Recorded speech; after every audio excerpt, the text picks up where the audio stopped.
Olá pessoal, sejam todos bem-vindos ao 15º episódio do Vai Ter Café, hoje com essa grande figura, músico, produtor, amante da cultura, amante da arte e amante do café. Hoje vai ser um grande prazer recebê-lo aqui, seja muito bem-vindo. Na verdade, Hernani a gente se conhece de longa data, ele é um músico muito famoso aqui de Campinas, da região e também fora da região.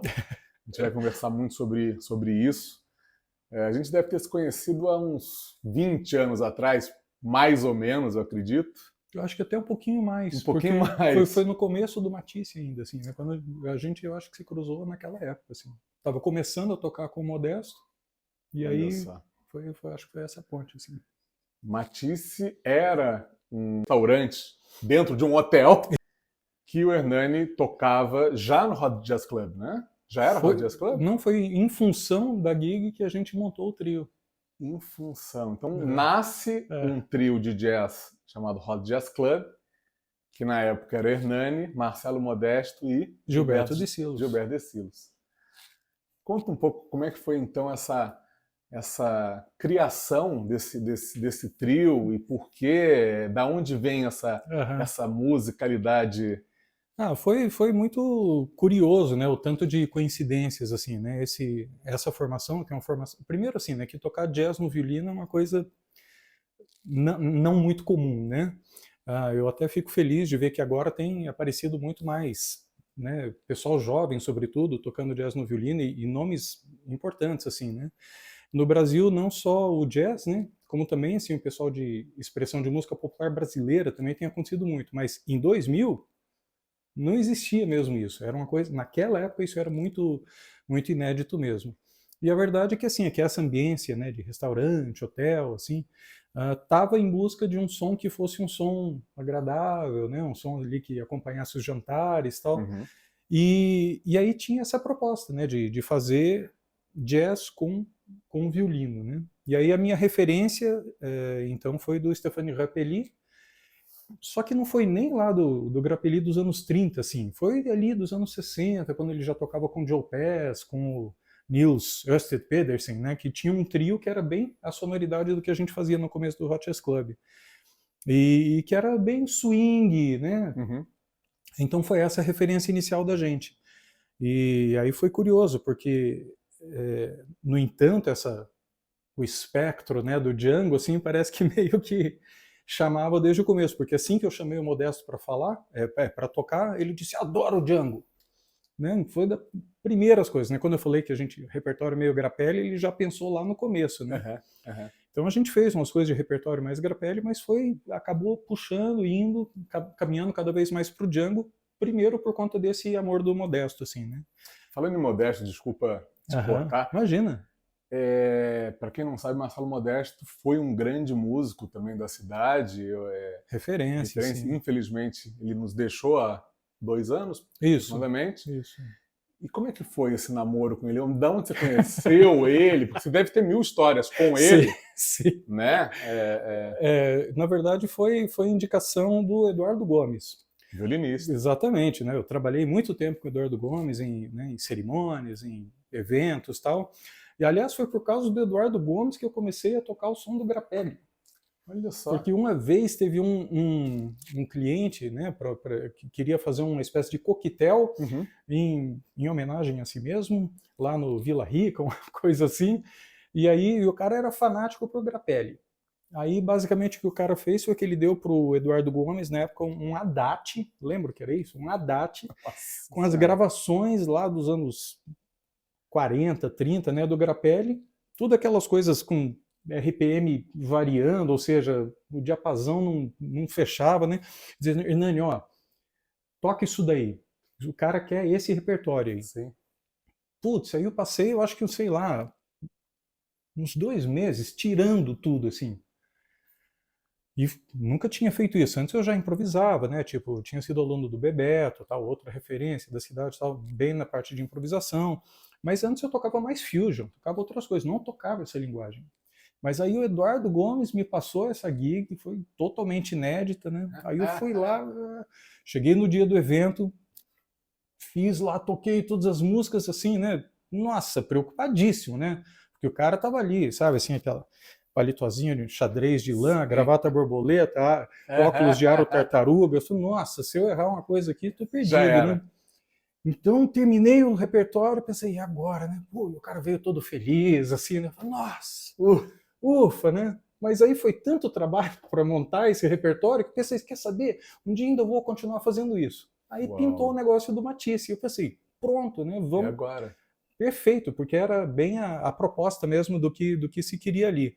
E aí o Eduardo Gomes, eu estava procurando assim, pô, eu queria um guitarrista, né, para fazer isso, assim, assado. Eu falei assim, tem o Carça, que era, né, o apelido dele, calcinha e tal. Sim. Tem o Carça. E eu nunca tinha tocado com ele. Marcamos a gig, né, passei para ele o repertório, aí chega ele lá no corcelzinho. Cabeludo na época? Parecia, né, como que era o nome? Aquele jurado do Silvio Santos. Nossa, sim. Pedro de Lara. Isso, no corcelzinho 7/4 dele, assim, e com a guitarra lá, e pô, adoro o Django. Então foi assim, né? Já tocava. Pô, demais, empolgadíssimo, tocava. assim, né? E o Giba também, pô, o Giba tava, né, super... Sim. Tava em evidência, né? Porque ele tinha acabado de lançar, eu acho, um disco, né? Aquele tocando baixo, uma coisa assim, com o Ramon, tava fazendo umas paradas, assim, sensacional, assim. Sim. Mas aí, e foi engraçado, porque de certa maneira, você perguntou do namoro, por assim dizer, né? Pô, foi sei lá, encontro, né? Um casamento, né? Casamento. Foram 20 anos tocando junto, assim, né? E era uma dinâmica meio Django e Grappelli mesmo, assim, né? Porque eu sempre fui muito certinho, muito pá, escrever os arranjos, assim, e ele, pá, energia, carisma, assim, né? Então, tudo aquilo que me sobrava às vezes, de preocupação e organização nele sobrava de carisma, de improviso, de chegar e resolver, assim, né? E eu acho que essa dinâmica da gente sempre funcionou muito bem, né? Sim, sim. Tudo que a gente fez no Hot Jazz Club, na verdade, foi sempre muito as melhores coisas, eu acho, aquelas que a gente concretizou, de fato, foram sempre resultado da colaboração ativa dos três. Normalmente eu chegava com um arranjinho mais ou menos pronto, assim, ó, vamos tocar essa música assim, assim, assado, dessa forma, com essa levada, esse swing aqui, a gente faz isso, ou seja, um pré-arranjo mesmo. Aí o Modesto pegava assim, tocava assim, aqui ó, vamos mudar isso. Aí ele dava uma reharmonizada em algumas coisas, né? Sim. Com a cabeça mais de Joe Pass dele, assim. Sim. Aí a gente tocava, aí o Giba assim, pô, e se eu fizer assim? E mandava umas ideias de linha de baixo que muitas vezes dava um twist, assim. Total. Nossa, o Giba, assim, eu sinceramente acho que é dos caras cujas linhas de baixo têm mais humor, até hoje, assim. Que legal. E com quem eu sempre tive um imenso prazer de tocar junto, assim. Que legal. Eu lembro que das últimas vezes até que a gente fez, da penúltimas vezes que a gente fez gig, assim, a gente fazia anos que a gente não tocava junto, tipo, sei lá, uns 2 anos. Ele mesmo disse que fazia anos que ele não estava tocando baixo, estava se dedicando mais à dublagem e tal. E a gente foi fazer lá um Sesc no Bom Retiro com o Bino. Então, trio também, essa formaçãozinha. Sim. E ele falou assim, pô, cara, faz tempo que eu não toco. Pô, será, né? Faz tempo que eu não toco. Putz, chegou lá e... Lindo. Nossa, arrasou, assim. E eu fico, assim, embasbacado mesmo, assim, sabe? Eu tenho... Assim como eu sempre tive uma admiração muito grande, assim, por esse transbordamento de talento, né, do Modesto, pelo Giba também sempre tive uma admiração, e tenho, né, até hoje uma admiração incrível. Fiquei muito feliz, ele lançou um disco há pouco tempo, me chamou para participar e tal. Que legal. Eu, na verdade, tenho lindas lembranças de vocês três. Eu tive a oportunidade de trabalhar em muitos eventos, em Sesc também. A gente foi para Sesc Belenzinho, se não me falha a memória. Acho que sim. Putz, que a gente rodou Sesc. Rodou alguns. Eventos também, eventos corporativos. Então sempre era muito prazeroso, era muito engraçado, era muito bom estar com vocês, né? É uma coisa muito bacana. O Hot Jazz Club sempre teve uma energia, assim, sim. Né? E eu lembro do Hot Jazz Club na inauguração no Royal, né? Teve né? Uma inauguração no Royal. E se não me falha a memória, teve uma participação do Menescal. Ah, sim, não. Né? Ele gravou Roberto Menescal. Ele gravou o disco com a gente, ele, né, veio especialmente para gravar com a gente uma música inédita, assim. Sim, né? sim. Aí, tipo, esse momento, né, até conversei e falei assim, não, Modesto, essa não vai ter violino, essa é uma conversa sua com ele, então essa é a única música do disco que não tem violino. E aí foi curioso, né? Porque aí o Menescal gravou, né, a parte dele e tal, né? Aí para ele dar a dica de a hora que o Modesto deveria começar a tocar, né? Uhum. Aí vazou ali no microfone, ele assim, vai Marcelo! Vai, Marcelo! Vai Marcelo! Aí, né, era o André Mais, né, que estava pilotando, aí eu falei, não, cara, vai ficar, Deixa, vai ficar. Claro. Então ficou para sempre, vai Marcelo! Hernani estava falando do Hot Jazz Club, que eu sou apaixonado e tem ainda muita história. Hoje, na verdade, você está em outra banda, né? Outro grupo, né? As coisas fizeram assim, né? Sim. Então, tipo, na verdade, assim, no finzinho do tempo que a gente estava junto, né, como Hot Jazz Club, fazendo uma história paralela, mais ou menos no começo, tipo uns 2 anos de Hot Jazz Club, o Modesto já tinha começado um projeto dele, que era o Cybertones. Tá. Porque ele queria ser o band leader, né? Tá. E isso foi sempre uma coisa engraçada no Hot Jazz Club, porque malgrado eu faça a melodia, você sabe que eram 3 solistas ali. Sim. O Giba é solista e o Modesto sempre foi solista. Sim. Então era curioso administrar assim, mas o Modesto queria uma coisa assim, e de banjo. Isso que eu ia falar, no Hot Jazz Club, ele era guitarra, isso. Então ele passa a tocar banjo. Isso. Na verdade, a gente até gravou, tem 2 músicas do primeiro álbum que tinham banjo também, né? No All of Me, que era bem traditional, assim, ele gravou com banjo, não só com banjo, mas com banjo também, ou seja, isso faz parte da história da gente desde o começo, né? Mas aí ele tinha esse trabalho do Cybertones, esse trabalho era uma coisa assim, pautada pelo Bela Fleck, ou seja, Bluegrass Fusion, ou seja, tinha referência do Bluegrass tradicional, só que era uma coisa moderna, por isso que esse nome Cybertones, assim, né? Sempre uma coisa colorida, sim, assim, né? Sim. Então ele veio desenvolvendo esse trabalho. No final do tempo que a gente ficou junto no Hot Jazz Club, a gente começou também a fazer junto uma coisa chamada Hot Grass Club. Sim. e aí era juntando tudo, juntando ele como frontman no banjo, e eu fazendo as melodias, mas um passinho atrás, o Giba que estava começando a cantar, cantando também, tipo, abraçando as ideias de todo mundo. Assim, sim, né? sim. Mas foi um período muito curto que a gente ficou fazendo isso, né? E aí o que aconteceu foi que, tipo, no fim, né, quando o Modesto já estava, né, já estava mais complicado para ele, eu lembro que uma banda nova, né, chamada Gade Roma, de meninos mesmo, moçada, novíssima mesmo, né?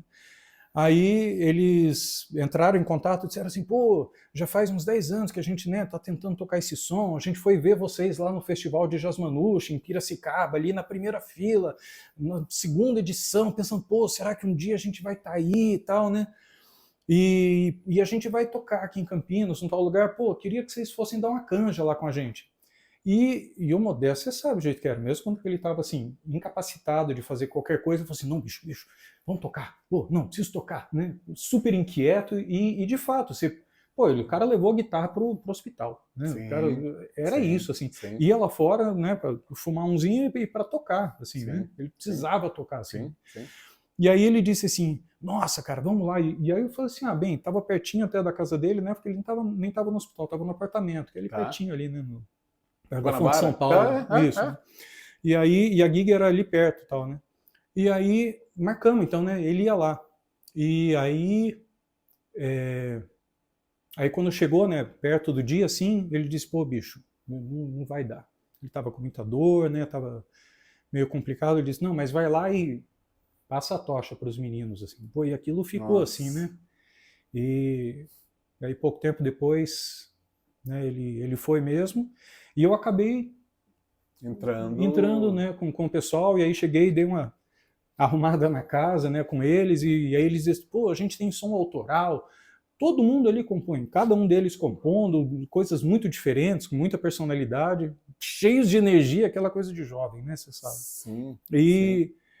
E aí eles dizem, pô, um dia a gente queria gravar. Eu falei, não, vamos gravar já. Vamos gravar já. Mas como? Não, põe um microfone aí, vamos gravar. Aí chamou um brother lá com os microfones japonês, alemão, dos anos 70, assim, pôs na sala. Bora. 3, 4, pum, gravamos, fizemos o EP, mandamos de inscrição, fomos finalista do prêmio de música instrumental brasileira. Que isso. E aí fomos pro Festival de Jazz Manouche, com eles, assim, né? Pessoal, Festival de Jazz Manouche. Para quem gosta de música, É um absurdo. é Assim, né? imperdível. E a gente está falando de Piracicaba, ou seja, quem mora aqui em Campinas, é 1 hora para estar lá. Eu já tive a oportunidade de ir, é imperdível. Vai músicos do Brasil, de fora do Brasil, da Argentina, do Japão. China, nossa, tudo quanto é parte do mundo. Agora vem um cara da Albânia para lá. Holanda, Inglaterra, Estados Unidos. Ouvi o jazz manouche, o jazz cigano, o jazz...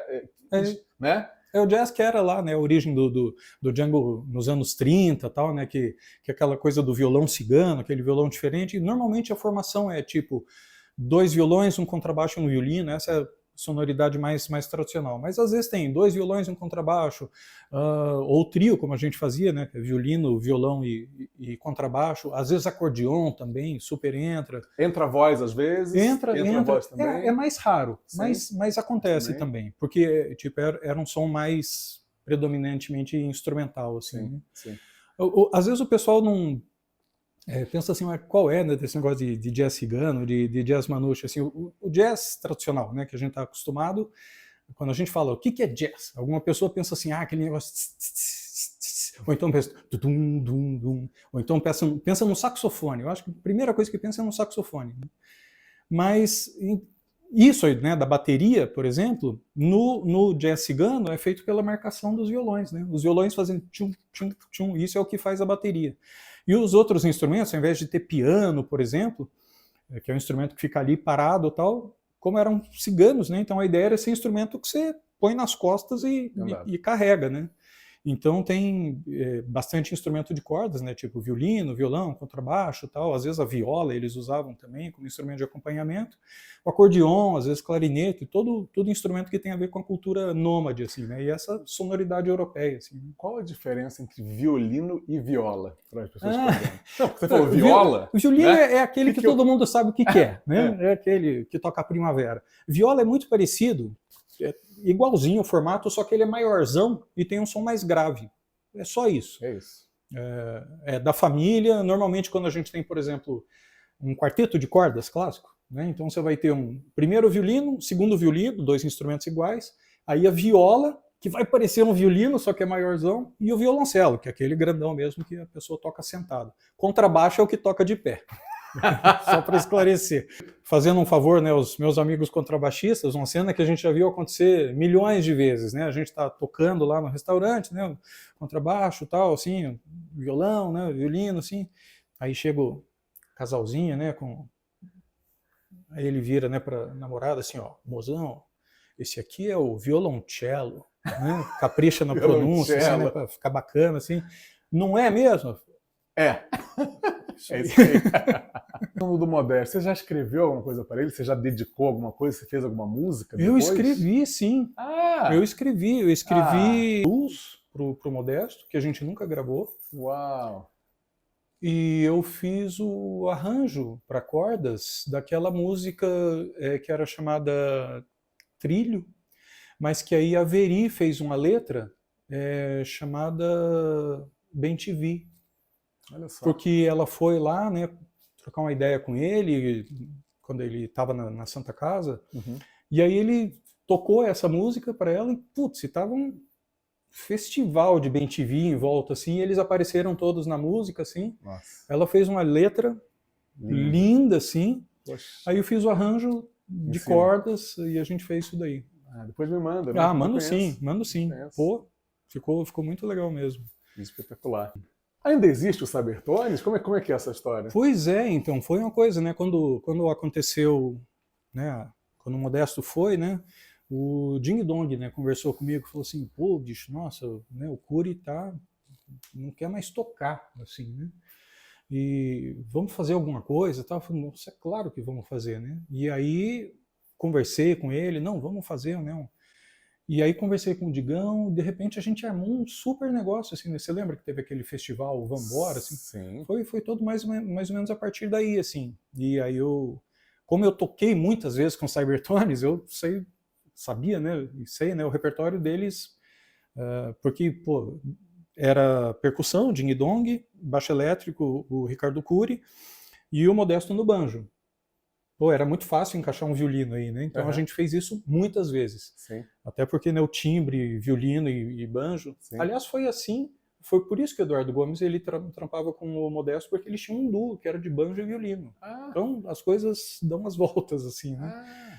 E aí, então como eu tinha tocado muitas vezes, sabia todo o repertório, eu falei, vamos armar um show com aquele repertório, o repertório clássico Cybertones. E a gente fez isso.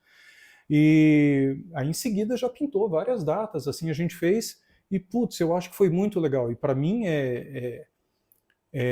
nossa, é uma experiência incrível, entendeu? Poder tocar, você sabe, né? Pô, Ding Dong e Cury são dois também patrimônios da night, da cultura, da cidade, né? E de compartilhar isso. Então é engraçado, porque ao mesmo tempo, tipo, sei lá, eu vou tocar com os meninos da nova geração né, e com os professores de uma geração anterior a mim, assim. Né? E eu tenho saído bastante à noite aqui de Barão ou de Campinas, como tem ainda músicos muito bons aqui, uma safra assim muito boa, assim, pianistas, cantores, é impressionante. Campinas tem brota muito artista bom, é impressionante. Eu tô impressionado mesmo, assim, eu acho que agora, né, sei lá, há pouco tempo, acho que ano passado, tal, que eu fui tocar, né, aqui em Barão Geraldo mesmo, e aí tava um pessoal dos novatos, né, da geração nova, da música do Unicamp. Eu fiquei assim, como estão tocando? Putz, todos assim, menina pianista, Amanda destruindo. Isso. Nossa, né, aí o Pedro na guitarra, o Paul Tel no baixo, putz, mas lindo, né? absurdo, assim. Lindo, lindíssimo. E é tudo, é talento, é técnica, tudo, swing, o pessoal muito impressionado, assim, mesmo. São muito bons, assim. Hernani, eu lembro que eu assisti, um dos projetos que eu assisti foi aqui no Casarão, 2022, se não me falha a memória, que você fez um projeto chamado Sons de Liberdade. Putz, nossa, verdade, foi isso mesmo. Lembra disso? Nossa! Eu sempre admirei o Hernani pela capacidade musical e pela comunicação que ele sempre teve em palco para explicar para as pessoas o que era música, o que é, da onde veio, por que veio, que época veio. E ele fez um projeto que era muito bacana, ligado ao tema liberdade, que cabe até hoje. Ah, sim. Quer dizer, sempre vai precisar disso. Conta um pouco como é que foi, como que você criou isso? Foi curioso isso. Foi, né, na época foi um edital do PROAC, e que, no caso, veio para mim como PROAC de premiação por 20 anos de carreira. E aí, ainda assim, estava sujeito, né, à aprovação temática, coisa assim. Eu falei assim, quer saber? Eu vou mandar do fundo do coração o que eu estou sentindo. Assim, se aprovar, aprovou. Sabe quando você pensa assim, não vou poupar nada? Foi por isso que aprovou. Mas E foi curioso, porque tipo, era a época de véspera de eleição, era um momento, né, complicado, assim. E aí o projeto que eu fiz foi esse, chamado Sons de Liberdade, que era relacionando um momento muito específico, né, do swing, da música francesa lá, que era o movimento Zazu. O movimento Zazu foi quando, tipo, né, França, né, Paris estava ocupada, e então não podia ter baile, não podia ter música ao vivo, né, o pessoal não podia dançar, e aí surgiu esse movimento que foi uma espécie de avô dos DJs, avô do punk, avô da cultura disco, que basicamente era uma moçada que fazia uma festinha clandestina para tocar disco e dançar. Então isso era assim muito revolucionário na época. E basicamente todo o repertório que eles ouviam e dançavam era do swing francês, essa coisa, né, que justamente que sempre foi o som do Hot Jazz Club, assim, né, do Manouche e tal, né. E muito, né, do repertório que foi criado na época era um repertório que justamente falava contra, né, o totalitarismo, começou a surgir muito repertório com essa temática, assim. E enquanto isso estava rolando na França, né? Depois tinham aquelas canções também na Itália da resistência, né? Ao fascismo, que eram os partigiani, né? Então a gente botou o repertório disso também. E aqui no Brasil, já, né, dos anos 60 até os anos 80, teve o movimento das canções de protesto. Então o que eu fiz foi reunir todo esse repertório e botar nessa linguagem que a gente tocava e fazer uma espécie de passeio histórico contando como que as músicas servem de expressão, né, para essas necessidades, para esses anseios e essas urgências assim sociais e políticas assim. E foi muito emocionante mesmo, assim, né? Não só o fato de que foi literalmente o último show que eu fiz, né, com o Modesto, mas a reação do público, assim, foi uma coisa que eu acho que eu nunca vou esquecer mesmo. As pessoas cantando junto e chorando. Porque além de todos cantarem, porque eu lembro que existia um projetor com um telão, então tem uns músicos que estavam aqui, e ao lado um projetor com um telão, onde tinham, além de imagens, as letras, né? Isso, eu sempre coloquei, né, projetando as letras com fotografias da época, com imagens dos autores, com caricaturas de época, e as letras inteiras, né, para o pessoal não só saber do que se trata, como poder cantar junto também. Fazendo música instrumental, eu acho que tem isso, né? Você diz, né, tanto que eu falo, eu sou muito tagarelo mesmo, como já deu para perceber aqui. Mas nas apresentações eu tento, de alguma maneira, dar alguma espécie de contexto, né? Sendo música instrumental, não tem letra, então não é tão direto, muitas vezes, a identificação, ou então a maneira como as pessoas podem saber do que se trata. Então, muita gente fala assim, nossa, você tem o perfilzinho de Sesc, né? Porque essa coisa didática, essa coisa que eu gosto de explicar para as pessoas o que está acontecendo, de onde veio a música, quando ela foi feita, o que ela significava, o que a letra fala. E eu gosto muito quando as pessoas cantam junto, mesmo a gente fazendo uma apresentação instrumental, né? Claro, mas acho que a grande maioria não tem esse conhecimento. Não tem mesmo, né? Porque você é artista, você vem dessa escola e você gosta. Agora, você estar numa plateia e ter essa possibilidade de ouvir isso é muito bom. Não é à toa, né? Tipo, das coisas que eu dei mais aula em faculdade foi de história da música. História da música. Eu gosto bastante, né, do assunto. Eu acho que tem a ver com o meu perfil mesmo. Em geral, em relação às coisas, eu sou muito curioso. Quero saber de onde veio. Como que Hernani chegou em Campinas? Você é do Sul, né? Eu sou de Curitiba. Você é de Curitiba. Minha família é meio assim, né? Meus pais, tanto parte de pai e de mãe, são mineiros, do Triângulo Mineiro, da roça mesmo, assim. Sim. E aí eles foram estudar no Rio de Janeiro, lá que eles fizeram a formação superior deles. E aí eles tiveram lá 2 filhos e aí se mudaram para Curitiba, onde nasci eu e minha irmã mais nova, a Lana, né, que você conhece. E de Curitiba a gente veio para Campinas. Então, na verdade, eu vim de Curitiba para Campinas acompanhando a família, né? Meu pai se mudou de Curitiba para cá e aí a família veio junto. Assim. E como que entra essa parte artística, música? Como que entrou isso na sua vida? A minha mãe sempre foi professora de música, né? Então ela foi pianista de formação, tal. Quando eu era pequeno, minha mãe ainda estava em época de muita apresentação, então era aquela coisa de mamar de um lado, ela treinava a mão direita, mamava do outro, treinava a mão esquerda. Uau. E a infância inteira ouvindo piano o tempo inteiro, né, em casa com os alunos. Então, tudo quanto é repertório de aula de piano, eu tenho gravado aqui na cabeça. Assim. Você toca? Piano? Não, eu estudei, né, piano, mas me utilizo do piano. Jamais vou dizer que toco piano, mas, em respeito aos pianistas. Assim. E em Curitiba eu fiz Escola de Música e Belas Artes. Na época era super legal. Então a gente tinha uma formação grande lá. Não era só de tocar um instrumento. Tinha necessariamente todo mundo tocava flauta, tocava um instrumento que era o piano ou o violino. Tinha musicalização, tinha notação e caligrafia. Nossa. Por isso que até hoje o pessoal, né, quando eu escrevo assim, o pessoal, nossa, parece que imprimiu, né, um negócio, mas foi a prática mesmo, assim. Então era bem amplo, assim. Eu achei que foi uma base bem legal que eu tive lá. Aí de lá eu vim aqui para Campinas, aqui em Campinas, assim que eu cheguei, encontrei a Shinobu, logo depois encontrei o Gramani, que foi o cara que virou a chavinha na minha vida, assim, né? Então, na minha vida como violinista erudito, né, que foi a minha formação inicial, eu acabei me interessando muito por música barroca por conta dessa parte do Gramani. E depois eu acabei também... a primeira vez que eu vi a Grappelli foi na casa do Gramani. Nossa. Eu cheguei lá, tava tocando, a vitrola e tal. Eu falei, nossa, o que é isso, né? E aí ele mostrou, esse é o Grappelli e tal.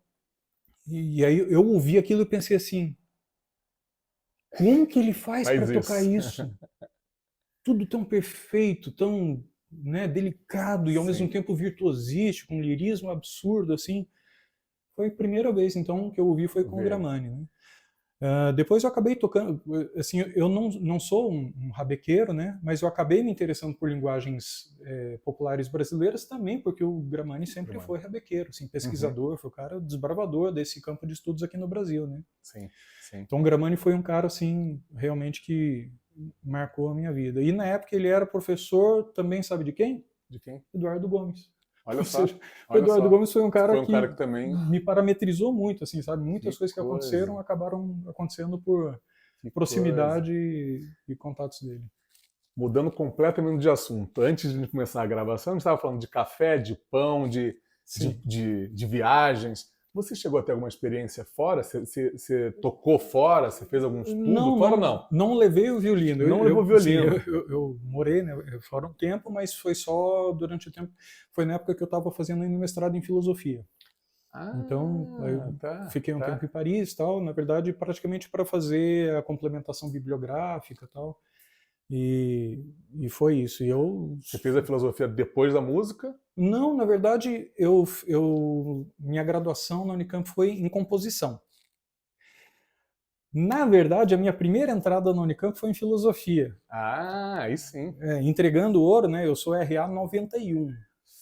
Olha só. Então, esse meu RA 91 é da filosofia. Esse prédio nem existia, então. Com certeza. Não existia. Não. Então, aí eu entrei na filosofia, mas eu fiquei pouquinho tempo. Eu acho que o primeiro trimestre, entreguei os primeiros trabalhos. Aí no ano seguinte, eu fiz um reingresso não, prestei vestibular de novo mesmo. Aí para música, para composição. E aí eu fiz os 6 anos, período integral de composição, né? Aluno do Almeida Prado, do Olívio, assim, também foi um momento assim sensacional, assim, eu sou muito grato assim pela minha formação no Unicamp. Achei uma formação popular, Unicamp? Não, composição erudita. Composição erudita. O meu plano era ser compositor de música contemporânea, ir pro IRCAM na França, eu ouvia Pierre Boulez, Stockhausen e tal, né? Você chegou a fazer parte de orquestra? Aqui em Campinas, eu só fui cachezeiro mesmo, só, né? Nunca, eu até prestei concurso aqui, mas nunca deu certo para mim. Mas só fiz cachê aqui mesmo. Mas sempre trabalhei muito em orquestra, assim, né? Mas o meu plano era de fazer música contemporânea, né? E que sempre foi também um viés forte aqui, né, na Unicamp, sobretudo em composição erudita. E aí no final do curso, no meio do curso eu passei pela música barroca, né? Tive bastante aula com o Edmundo, que também foi, outro que fez muita diferença na minha vida, em termos de compreensão musical mesmo. Mas no final eu estava indo bastante para música contemporânea, sobretudo para música algorítmica. Na época, hoje em dia a gente fala algoritmo, todo mundo sabe o que é. Na época ninguém tinha ideia, a gente está falando disso nos anos 90 ainda, sabe? Mas que era basicamente de como que a música podia ser composta através de formulações matemáticas mesmo, assim, né? E como que formulações poderiam gerar um resultado, né, musical. E aí essa relação entre números e música, isso me pirava, porque eu pensava assim, como que é possível que você tenha uma espécie de regrinha matemática possa produzir um resultado estético? Você põe um número e aquilo garante que você vai ter uma determinada sensação? Como que é isso? Sim. Então fiquei encanadíssimo com isso e fiquei pesquisando isso, só que eu acabei indo pesquisar isso na filosofia. Uau. Porque foi justamente, né? Aliás, isso até, eu falei do barroco. No barroco tinha a ver isso. Às vezes compositores tinham essa coisa, Beethoven até depois, né, fez isso, que era de pensar assim, não, a música tem essa duração, se a gente fizer um arco que é igual ao ponto da seção áurea nesse momento da música, então aqui tem que ser o ápice da música e isso vai gerar um resultado mais impactante, e que era uma regra que vinha lá dos discursos da retórica grega, assim, né, e atravessou os séculos aí. Aí, assim como nas pinturas, né, do Renascimento, do Barroco, sempre tinham aqueles cálculos de geometria, sempre pensando, se a gente fizer assim vai ficar mais bonito, vai dar mais certo. E isso sempre me encanou muito, essa relação. Aí depois na música contemporânea, isso, né, de usarem formulinhas para pensar.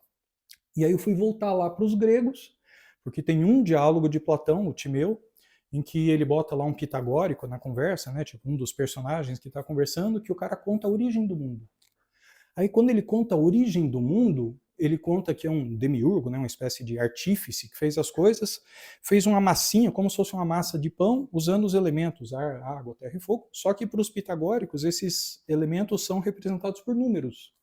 Então é como se ele tivesse feito uma maçaroca física de números, abriu a massa como se fosse uma pizza, né, e partiu umas tiras, e com essas tiras ele, né, fez assim aquilo que hoje em dia a gente conhece, aquele globo armilar, sabe, que você já viu em cima das escrivaninha de antiga, assim, né, ou então que tem no centro do brasão de armas de Portugal, né, o antigo Brasil República também, Império, né, aquela imagem do globo é essa imagem que vem lá do Platão, de como que esse demiurgo teria feito. Só que por que eu estou falando isso? Porque a medida de cada uma dessas faixas equivale aos intervalos da música grega.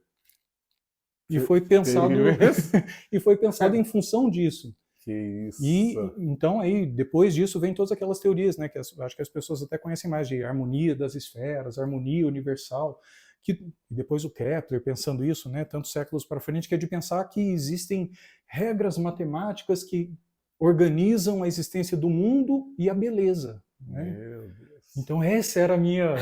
eu fui fazer isso na filosofia, né? Que demais. Então, ou seja, eu acabei voltando para a filosofia, mas por um interesse motivado a princípio musicalmente mesmo. Assim.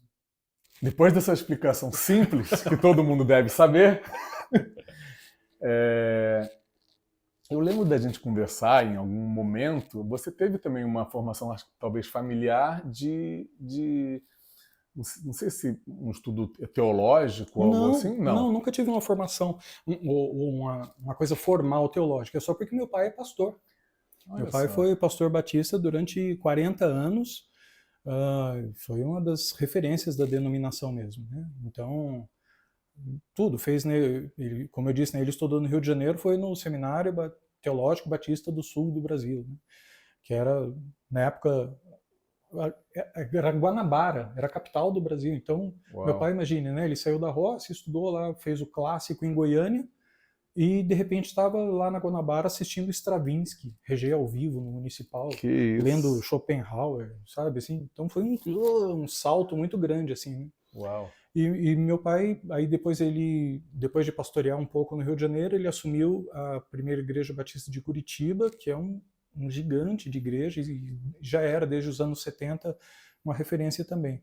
E aí ele fez uma carreira toda dentro da denominação, né? Foi editor em chefe do Jornal Batista, foi presidente da convenção, da Junta de Missões Mundiais, ou seja, ele foi uma figura de referência.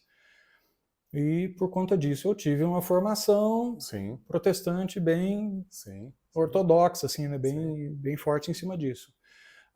Eu não sou religioso, eu sou ateu, mas eu acabei me formando nisso, né? Então, tipo, sei lá, em casa tem umas 11 versões da Bíblia. Né? E eu continuo sendo interessado pelo assunto, de certa maneira, eu acho que porque eu moro aqui, né?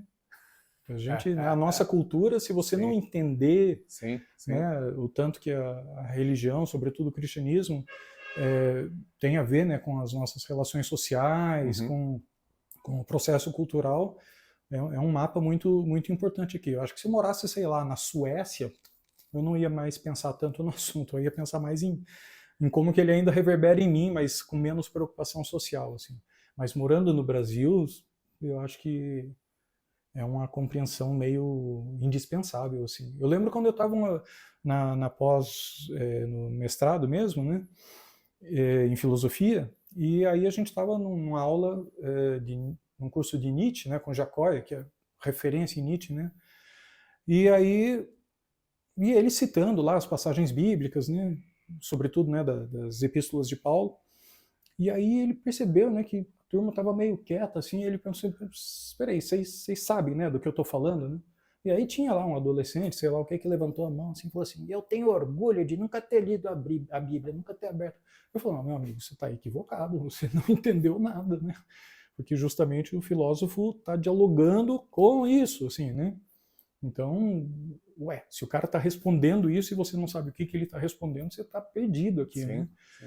E aí, se a gente olhar, né, para a nossa realidade política hoje, ver o peso que tem a religião, né, ué, tem bancadas exclusivas, é bancada evangélica, como é que você não vai entender o que está acontecendo? Né? E mesmo, sei lá, na passagem, né, desde os anos 60, depois a reinstauração, né, da democracia, tipo, não entendeu o papel da CNBB, né, da teologia da libertação, ou seja, não necessariamente tipo saber que é evangélico ou protestante ou católico, mas dos cristianismos em geral é muito importante para entender essas forças. E sinceramente, eu diria, se você tem um pouco de interesse em entender não só esses poderes que se articulam, né, mais por cima na política, entender um pouco da alma do brasileiro também, eu acho que é interessante você ter um pouco de curiosidade sobre religiões de matriz africana também. Sim. Ou seja, tudo isso se trata do quê? Não se trata de compromisso religioso, se trata de cultura, cultura, lógico, interesse, lógico. né? Saber onde você está no mundo e quem são as pessoas com as quais você vive. Né? Fernando, você ainda dá aula? Você Sim, dá aula? Nossa, velho, eu dou aula já faz, putz, Algum tempinho. Não chega a ser 40 anos, mas 30 e tantos anos já que eu dou aula. Assim. A maioria das pessoas que procuram hoje violino são jovens, são mais velhos? Qual A maioria são mais jovens mesmo, jovens. Mas curiosamente, nossa, eu sempre dei aulas assim, né, tipo para crianças a partir de 4 anos de idade. Uau! E aí eu acho que o grosso é normalmente tipo mais pro fim da infância, pré-adolescência, porque aí meio que engata assim, né? É uma época também de super acelerado assim, né, de desenvolvimento. Mas curiosamente eu já tive alguns alunos também da terceira idade mesmo. Que legal. E às vezes era o cara que assim que agora eu quero fazer isso por mim. Que legal. Sabe? Que legal. E curiosamente, eu nunca vou esquecer, tinha o seu Jorge, quando eu dava aula para ele lá em São Paulo, um tio de mais de 60 anos de idade que passou a vida inteira sendo, sabe o quê? Jardineiro. Que legal. Ou seja, ele tinha a mão assim, sabe, com os dedos mais grossos, nunca ia conseguir tocar as notas lá do agudo, assim, né, que precisam ser muito pequenininhas. Mas a diferença que aquilo fazia para ele, entendeu? Ele tocava lá na primeira posição, as coisas, mas ele tocar as músicas que ele gostava. Prazer. Nossa, pô, Master. Então é muito legal. E assim, alguns alunos, começando cedo, assim, né, porque em geral são aulas particulares, eu acompanho durante muito tempo. E isso é uma coisa que acabou fazendo parte da minha vida, assim. Então acabei, nunca fui pai, né, assim, mas acabei tendo um monte de alunos, assim, que durante mais de uma década, assim, alunos de 13 anos dando aula para um aluno, assim, que legal. Desde os 4 anos de idade até os 17, assim. Então, e assistir tudo isso, fazer parte, assim, é muito, muito legal mesmo. Assim. Que bacana. Quem são violinistas referências para você? Tô falando, bom, pode falar de jazz, de erudito, mas assim, quem que você fala assim, esses 3 ou esses 5 violinistas para mim são assim... Nossa, é muito difícil mesmo. É claro, assim, né, que, tipo, é impossível deixar de falar o Grappelli, porque foi uma espécie de super referência para o trabalho que eu desenvolvi durante muito tempo. Mas, como pessoa, eu diria o Gramani mesmo. Porque, mais do que pensar, sei lá, o tamanho da obra toda, porque eu amo a obra dele, né? Mas, assim, é muito difícil comparar, né, mas o tanto que a vida dele significou de música, sabe? Em todos os sentidos, assim, o humor dele.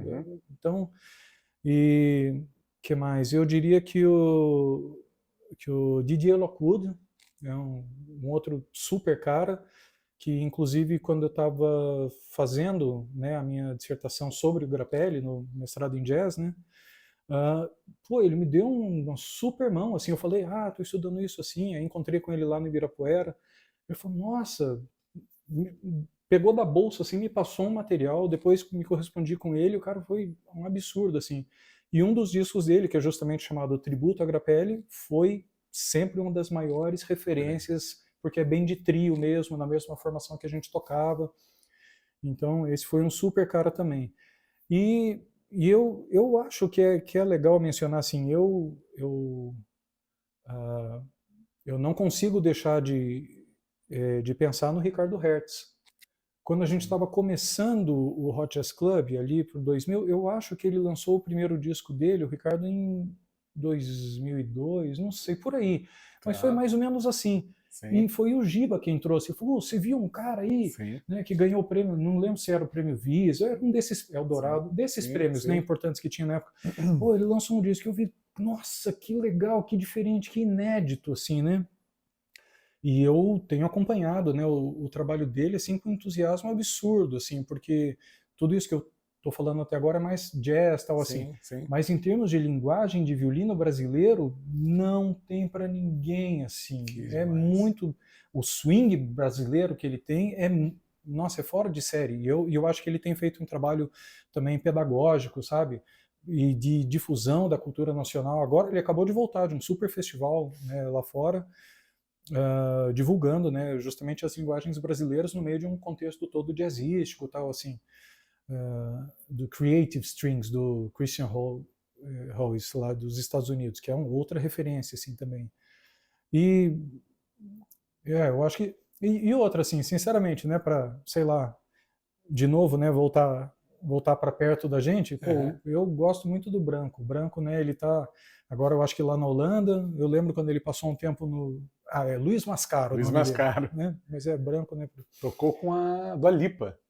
Foi isso mesmo, né? Com a Glória Trevi e tal, assim, né? Ele fez um monte de trampo assim. Mas eu gosto muito também, porque ele, além de ser bom improvisador tal, e jazzista tal, mas ele também gosta da coisa pop, então do chops tal, e ele tem feito bastante música brasileira, né, também. E ele é super criativo, super desenrolado, cara, assim, com um transbordamento técnico também e uma figura humor sensacional, sempre... assim, né? Então aí, se eu for fazer lista, eu vou... Não para, né? Hernani, conta pra gente esse novo projeto chamado Canções Sentimentais. Pois é, então, tipo, eu disse, né, que logo eu acabei começando a minha vida profissional como violinista popular, fritando o dedo, né, lá com as coisas do Grappelli, e a princípio para fazer as coisas de swing, depois voltei, né, para fazer as coisas mais anos 30, mais cigano ainda, ou seja, né, mais exigência ainda.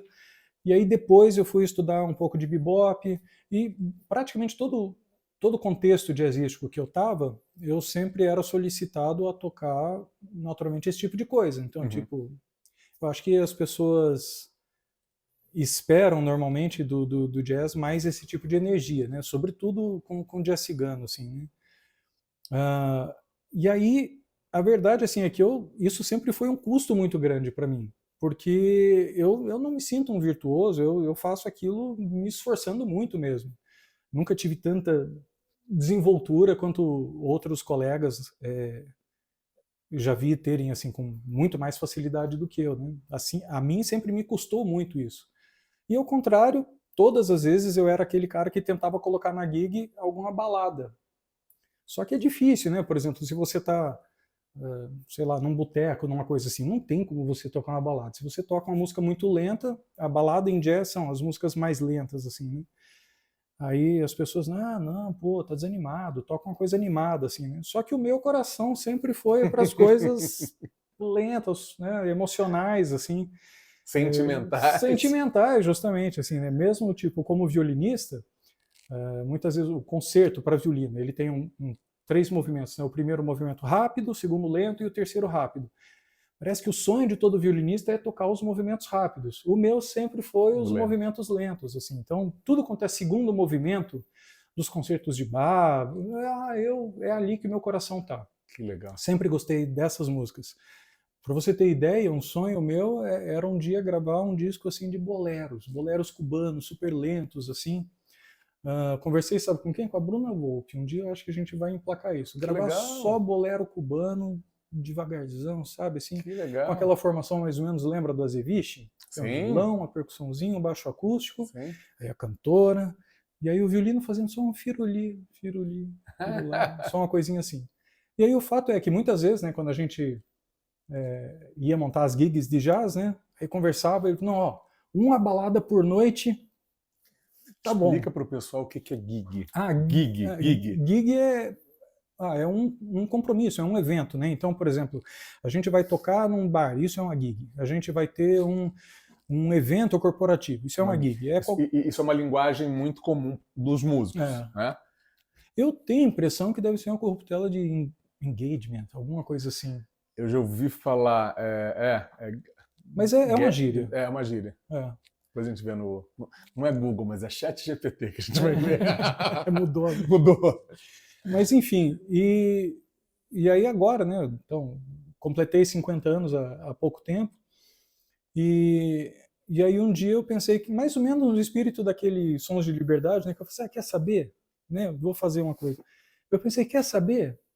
Eu vou montar um repertório só de baladas mesmo. Na verdade, foi outra coisa que aconteceu assim. Olha só, foi hotel também. A gente ia tocar lá em Atibaia, e aí o cara falou assim, olha, a gente queria um repertório assim só de música tranquila. Aí eu falei, nossa, é a oportunidade. Aí falei com o Ivan, né, o Ivan Kurilov, pianista, com quem eu também já toco há muito tempo, sei lá, mais de 10 anos, né, que a gente toca junto, assim, com alguma regularidade. Sim. Eu falei, Ivan, nossa, olha a oportunidade, a gente vai lá só para tocar música tranquila. Posso fazer aquela, né? Eu falei, não, vamos lá. Ele super compra, assim.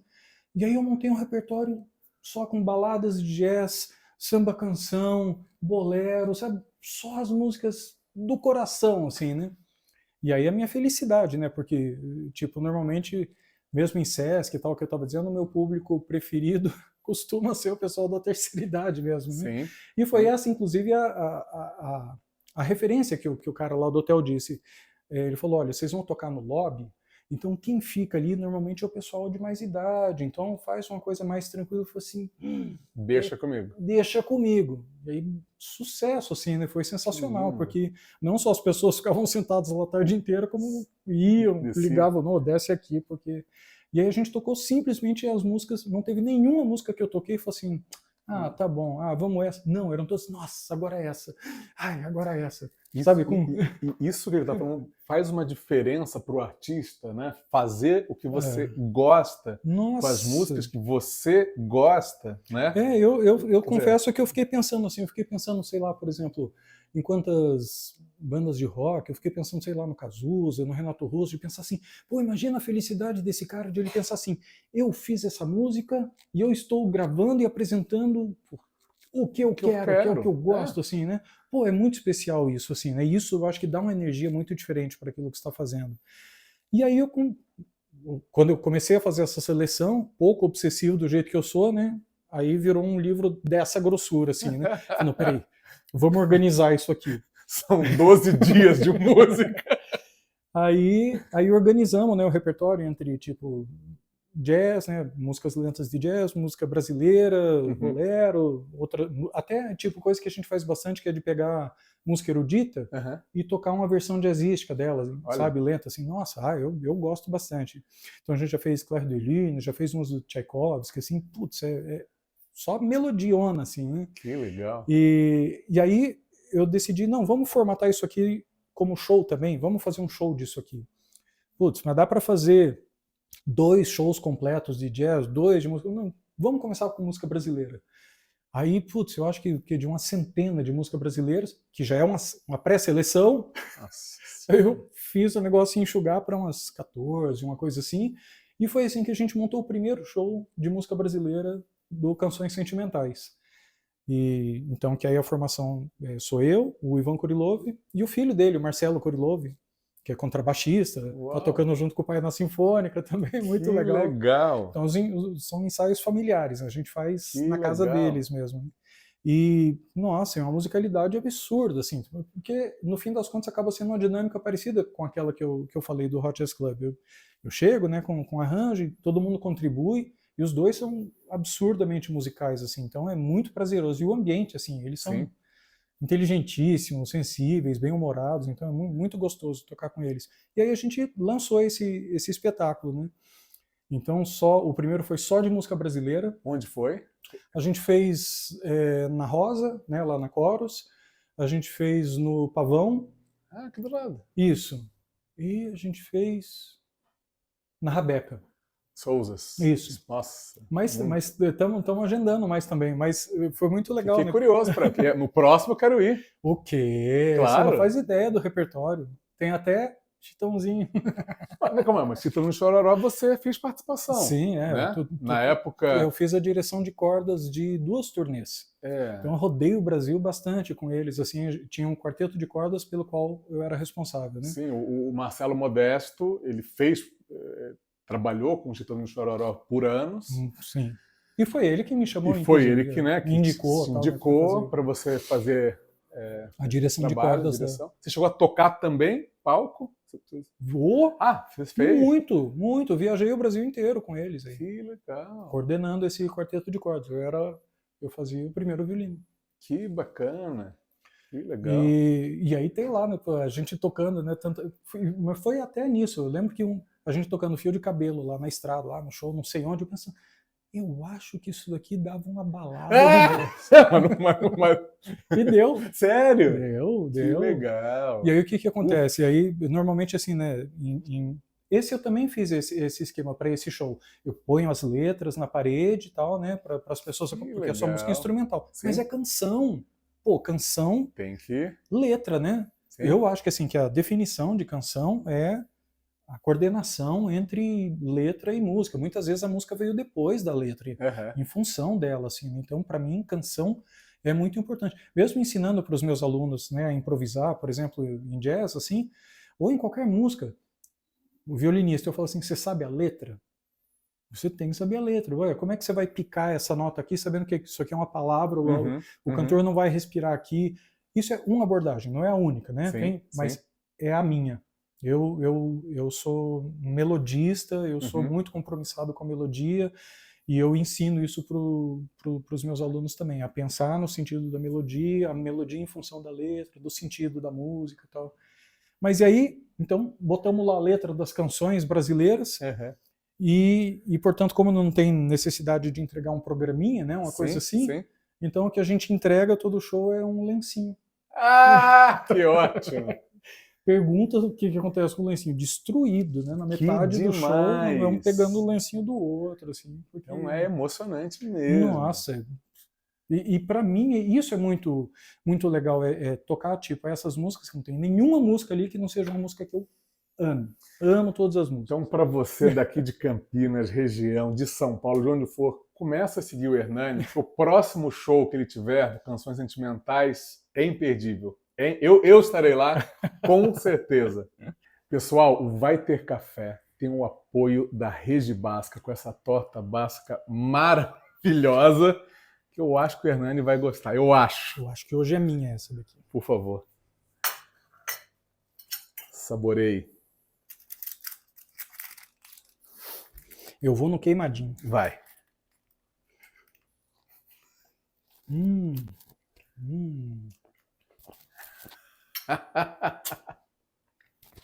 Pessoal, a Regi Basca, além da torta basca, ela tem torta Red Velvet, torta de nozes e mousse de chocolate. Pessoal, chegou o momento café. Na verdade, Hernani, além de músico, produtor, artista, filósofo, é um apaixonado por café. Então hoje não vai ter café, ele que vai servir café pra gente. Se prepare.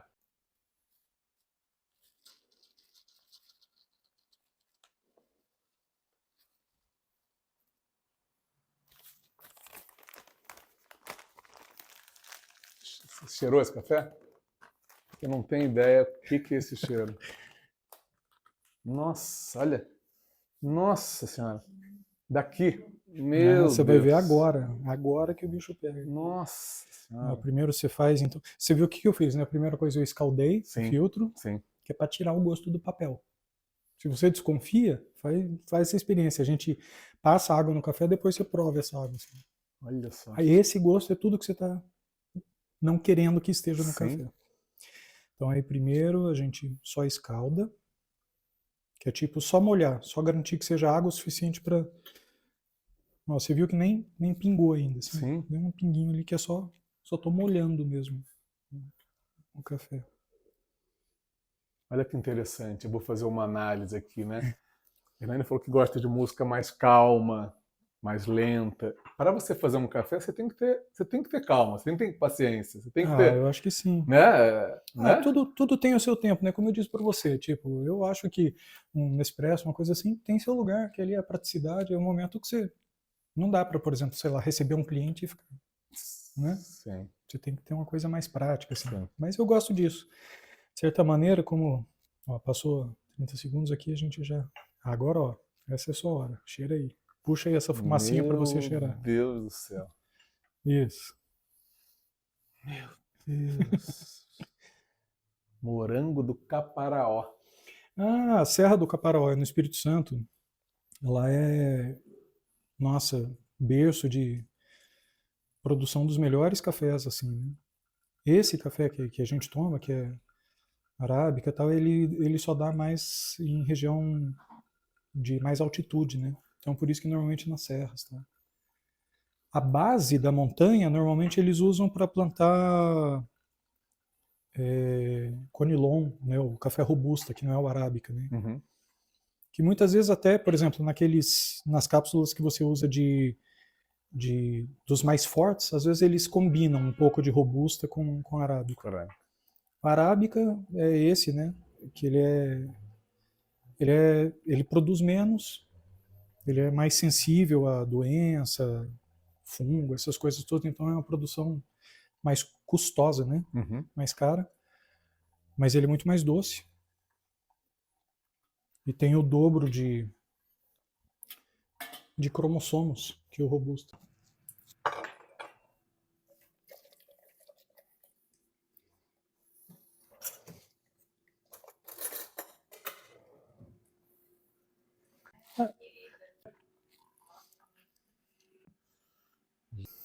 Ah, que delícia.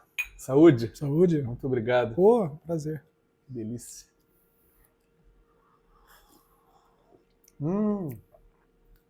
Maravilhoso. Muito bom.